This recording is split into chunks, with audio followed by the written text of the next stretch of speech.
You're listening to the REI Marketing Nerds Podcast, the leading resource for real estate investors who want to dominate their market online. Dan Barrett is the founder of AdWords Nerds, a high-tech digital agency focusing exclusively on helping real estate investors like you get more leads and deals online, outsmart your competition, and live a freer, more awesome life. And now, your host, Dan Barrett.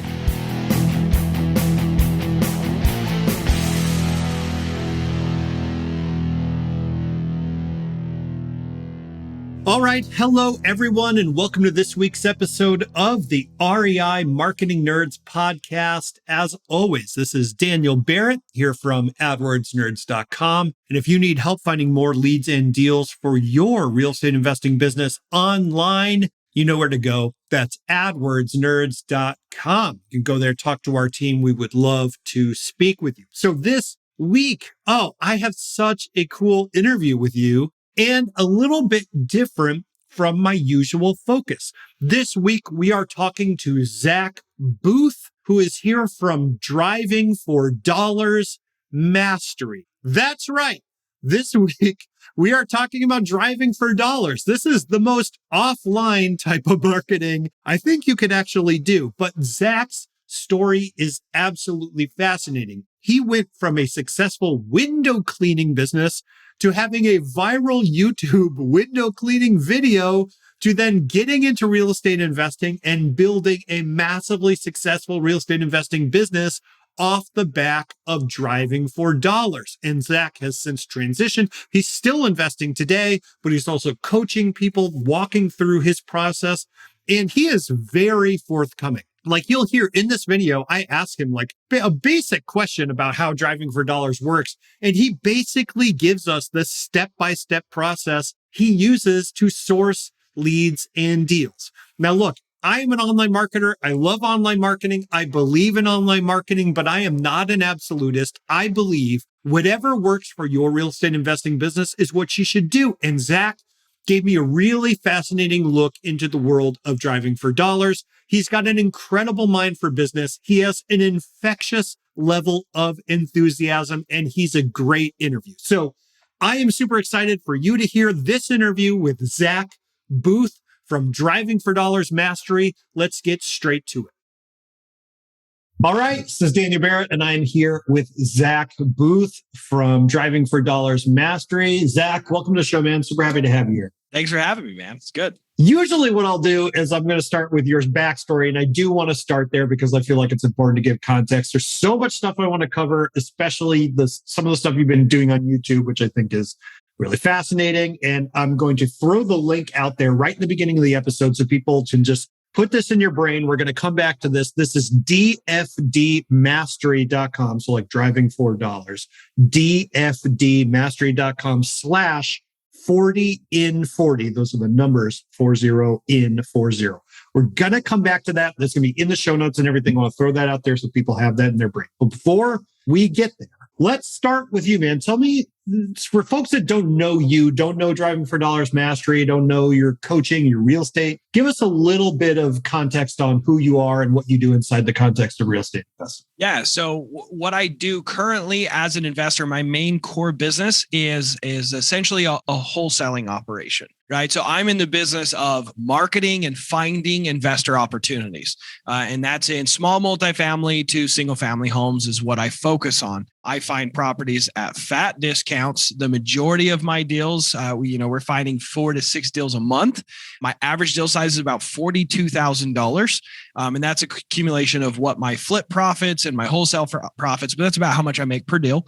But I wholesale, I buy and resell, known as wholesaling. I flip, and I cherry pick my favorite ones for rentals, right? Like ultimately, that's why I got into this business. Last 3 years in a row, we've done over $1 million in gross revenue with about a 40% profit margin. So that's my core business. And then what I'm doing there, how I've found financial freedom from being a window cleaner to that, I teach other people that exact process, that exact system to start from scratch. So, I have a team that helps me with the real estate business. I couldn't do it without them, and be the full-time coach that I am. But my personality, who I am, is a coach, is a mentor. It's funny. I did a personality test last night. Actually, it's like 16 personalities, and it told me everything I already knew. It's like, profession, you would be an amazing coach. You care about people. And I was like, yeah, I know. I know, and it's funny because I accidentally real estate investing. Yeah, like I love real estate because it's financial freedom, and it's allowed me to pursue something that like fulfills me at my core, right? And so I'm so grateful for not only the money from real estate, but also that freedom that's come to pursue something that fulfills me like nothing I ever discovered before. And the funny thing is, I had hints in the past of this, YouTube window cleaning videos, for example, blew up, one with like 20 million views or something stupid like that.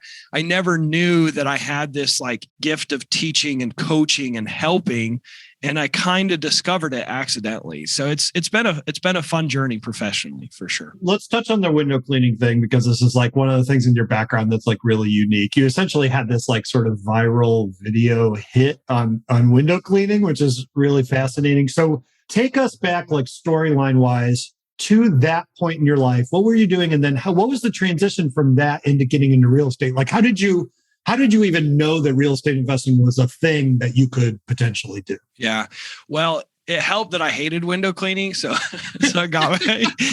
So here we go. Let's back it up. Right. So I started my first business when I was 17 years old. On my 18th birthday, I went and got my business license on my birthday, got my, license, bonded and everything. That's what I wanted to do for birthday. Couldn't get that stuff till you're 18. So, but at 17, I had employees. I wasn't licensed. I wasn't insured. So I couldn't get the bigger contracts.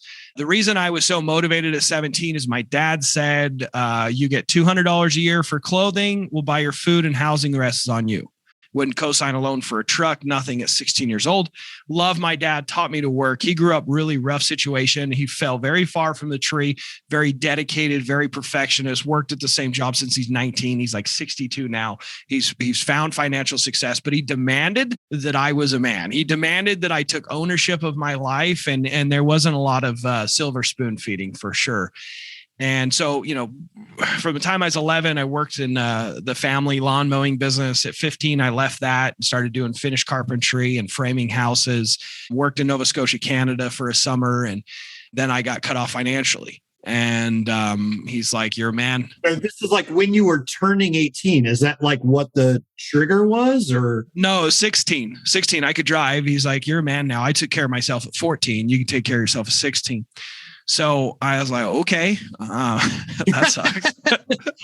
I remember we went on a family trip, and like the whole family went in, and my younger brother and my parents, they went in to get like big gulps and stuff. I was like, Dad, can you buy me a drink? And I remember there were 99 cents a big gulp, 44 ounces.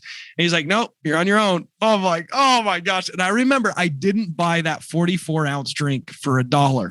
Because I was like, I need my money more than I need my drink. Right. Yeah. It's fascinating, right? Because the second you have to spend your own money, I'm going through this. My kids are 6 and 8, so they're earlier in this process, right? But like they're going through this whole thing where it's like, they'd be like, hey, Dad, can you buy me that? And I'd be like, no, why don't you use your allowance or whatever, buy that? And they're like, well, I don't want to spend my own money on it. Like, what makes you think I want to spend my money on it? It's very different. Yeah. Oh, it's amazing. Yeah. So like, I don't want anyone to think that I'm talking down on my parents. I freaking love them. I admire the heck out of them, because it's so much easier to do the dishes yourself than teach your kid how to do the dishes. It's so much easier just to give your kids handouts. They don't annoy the hell out of you than just, give them whatever they want. So they're amazing. They're adventurous. They're crazy people. That my mom's 62 and still hunts with a bow and arrow, right? They're off in Idaho, just chasing stuff. Like, yeah, she's incredible. I'd fly fish with her as a kid, and, she taught me how to fish. And so really cool parents, really cool upbringing.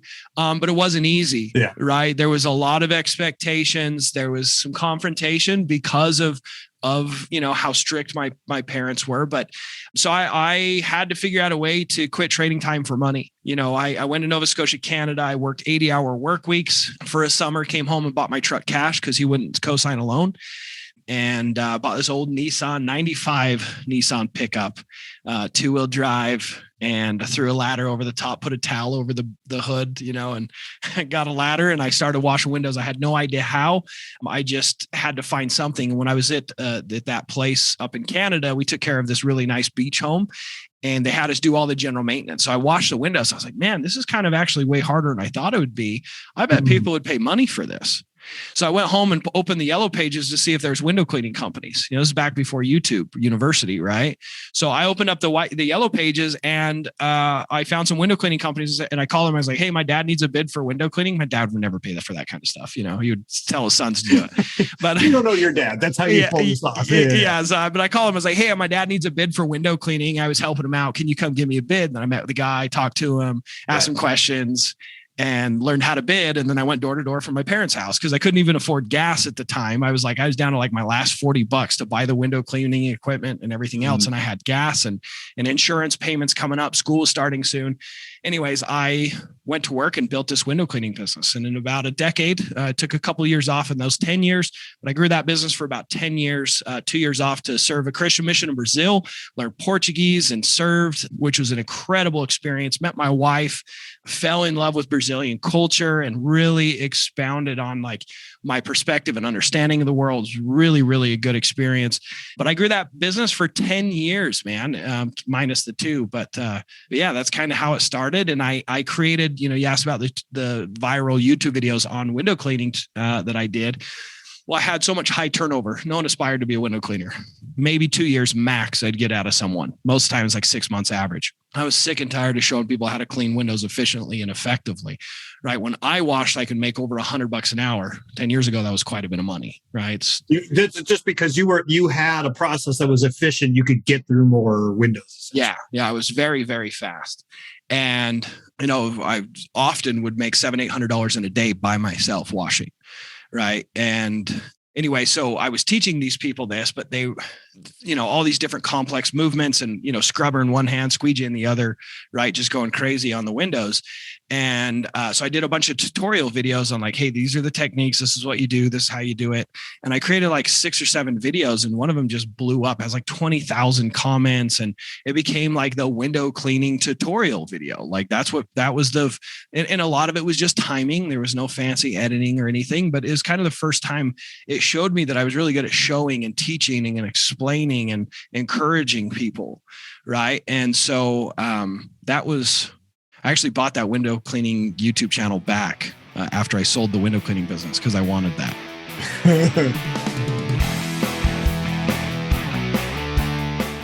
Want to find motivated seller leads online, but don't know where to start? Download our free Motivated Seller Keyword Report today. AdWords nerds have spent over $5 million this year researching the most profitable keywords for finding motivated seller leads. And you can grab these exact keywords when you download our report at www.adwordsnerds.com/keywords.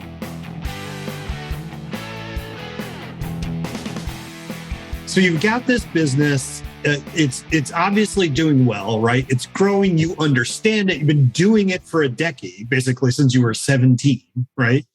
So what was the transition from that into real estate investing? Like, was real estate on your radar as a thing where you're like, I know I want to do this? Like, what was your into the industry?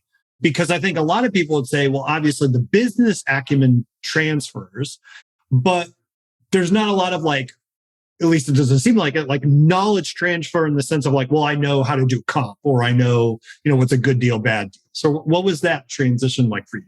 Yeah, so it was on my radar for sure. So when I was 14 years old, I was, my dad worked as an engineer, and after work, we would go mow lawns, me and my older brothers, and we worked our tails off, right? Like till 9, 10 o'clock at night, every night. And a lot of the times the weekends, unless we were out in the mountains somewhere. We live in the Western US, and the mountains are our thing, right? So I remember I was 14, I was mowing lawns and picking weeds and working with my dad.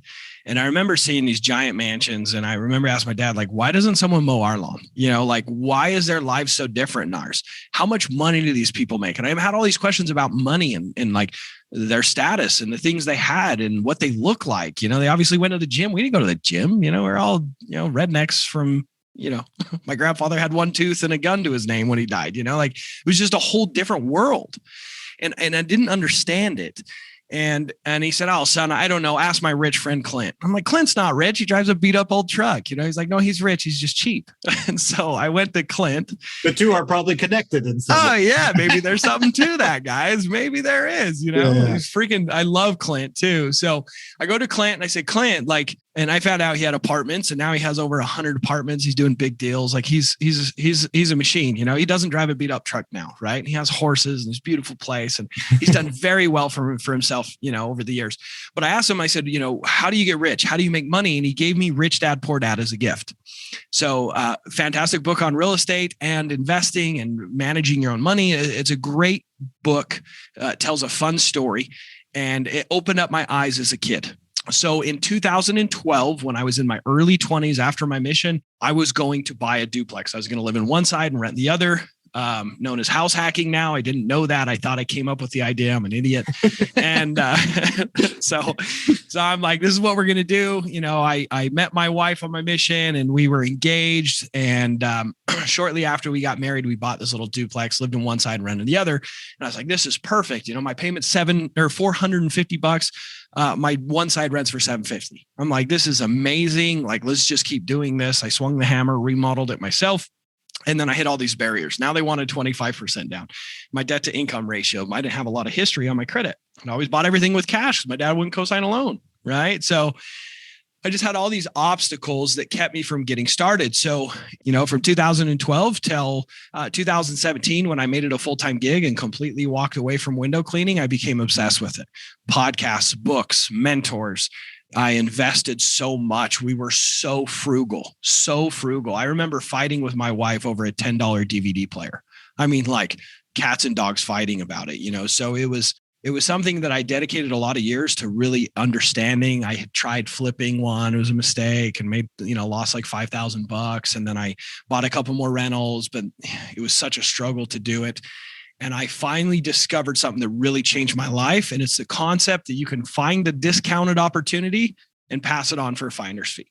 That there are people out there that will trade convenience for price all the time, right? Tired landlords, people that inherited properties, and it's a blessing and it serves them to have an investor speed and convenience. When I first heard this, I was very skeptical and I got blessed with an opportunity. So I was washing windows for a guy named Stan, a wealthy real estate developer, beautiful mansion, nicest guy, just so down to earth. And I asked him what he had, how he'd built his wealth. And he told me real estate. I was like, oh my gosh. So he was like an hour and a half later, told me his soul story, buddies with face off in the oh yeah. It's like, and he's like 80 and just the sweetest guy, told me how he willed and dealed and hustled. I was like, man, that is so cool. I would love to at least just get 2 rentals this year. And he's like, oh, that's really convenient. I got these 2. I don't want to deal with them. Haven't collected months in rent in 4 months. Property manager bailed on me. The agent wants me to deal with the tenants. I don't want to deal with that crap. And he's like, she even wants me to mow the lawn. I ain't doing that. Right. And so he's like, here you go. Here they are. And I kept them as rentals, cleaned out the tenants, kept them as rentals for like a year and a half and sold them for over $100,000 profit. Wow. And I was like, okay, like there's something to this. So I started looking like I need someone to teach me how to consistently find these people and pass them on for a finder's fee. So I don't have to get debt or seller finance. I mean, it's an option, but how cool is it to get a piece of paper under contract or a piece of paper signed and sell that piece of paper for tens of thousands of dollars? And I heard it could be done, but I had no idea how to do it. So I hired Tom Kroll and it changed my life, dude. This was beginning of 2017. And within a year and a half, I was doing over $500,000 a year. Year 3, I did 1.2 million. So it completely changed my life. Wow, man. First of all, Tom Kroll, one of the nicest, smartest dudes in real estate investing, which is awesome. But like the whole point of this story for me, right? And to kind of take it back to something you said, right? It's this idea that different people have different currencies for which they are optimized. Like a lot of real estate investors are coming from a point where they're optimizing for profit out. They're optimizing for price, just like you said, right? It's sort of like unfathomable when you need money so badly that someone would take a haircut on a big sale like that, right? It's like, why would you do that? That's what you need. But for so many other people, right, they're optimizing for their time or the amount of influence they have on somebody or their reputation, the amount of energy, like whatever it is, right? They've got different things they're optimizing for. And if you can find that sort of trade-off point where you're like, well, hey, I need the money, you need the time, let's trade. That's where those kind of win-win situations come from, right? I mean, it's such a great example of you. The story is so great, right? It's like of you just talking this dude's face off while you're like doing his windows or whatever, where he's like, he needs to trade money for time and energy. And you have all the time and energy in the world and no money. Money, right? That's awesome. Yeah. Such a great story. It was incredible, man. So okay. So let me fast forward a little bit. I love this story of how you get into it and how you make it work, because I think so many people get stuck in that point. So we can come back to that. We'll put a pin in it for now. But I am curious. So the podcast that you have is called Driving for Dollars Mastery. People can go find it right now. You're on YouTube, you're active. So you're doing a lot of stuff right now in terms of your business. But I am very curious. You've got all this real estate background, the business background up the wazoo, right? You could talk about anything. Why driving for dollars? Why of all the things that real estate investors have done, which is a long list of like some goofy stuff, some really smart stuff. Why driving for dollars? Like, why make that the kind of focal point for you? Because it's what changed my life. So, and my personality is to coach and to help people, and to the point where I annoy the heck out of my family because I give advice that they don't want to hear. Right. So I've also done the pro bono coaching thing. Oh, dude, the pro bono coaching to my family. Just ask any of my siblings or my dad. They just love it. They can't get enough of it. I tell you.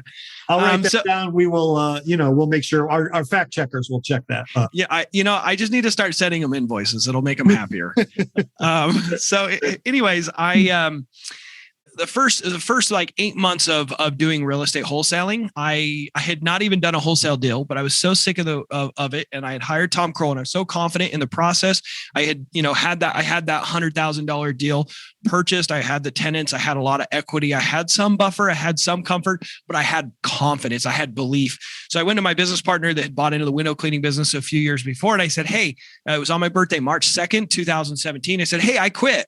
I'm done. I'm walking away from a business I built for a decade. If there's profits, great. If not, that's great. If you'll buy me out, that'd be better. Right. And he said, you're crazy.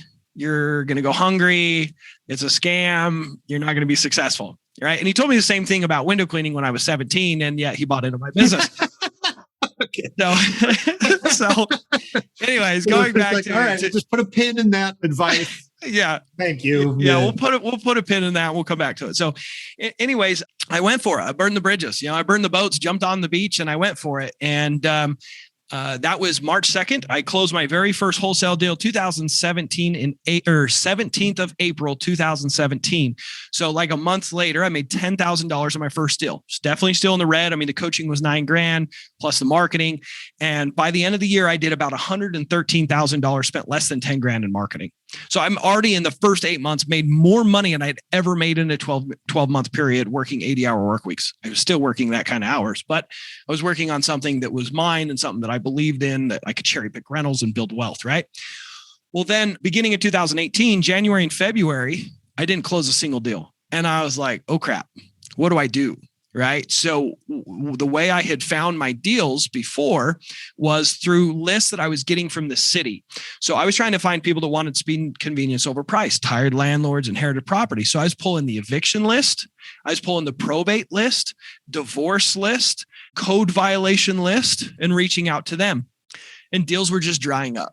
Like I couldn't get a deal to save my life. I couldn't get a seller, and I was freaking out. I was working. You weren't putting anything under contract. Yeah, nothing. I couldn't find a seller that wanted speed and convenience. I found sellers, but they all wanted full retail, and that's not who I could serve or help. Right? I needed to find someone that what I wanted, what I did, met their needs and wants as well. So it was mutually beneficial, like you mentioned. I just couldn't find anyone. I was like, oh my gosh, what do I do?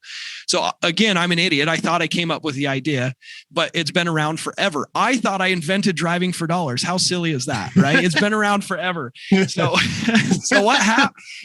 I know, dude. Well, it's like Edison and Tesla, they're both working on their own and they come up with electricity or whatever. History is not my strong. So, but I mean, it's really fascinating, right? Because again, it's like you're like, oh, I thought I invented this thing. But like when there's a principle at work there, something that works, you would expect it to work in multiple situations and for multiple people to sort of find it around the same time, right? It's like it's there in reality. So that I love that story. Hey guys, hope you enjoyed part 1 of this episode. It's just too good to limit to one show. Join us next week to hear the rest.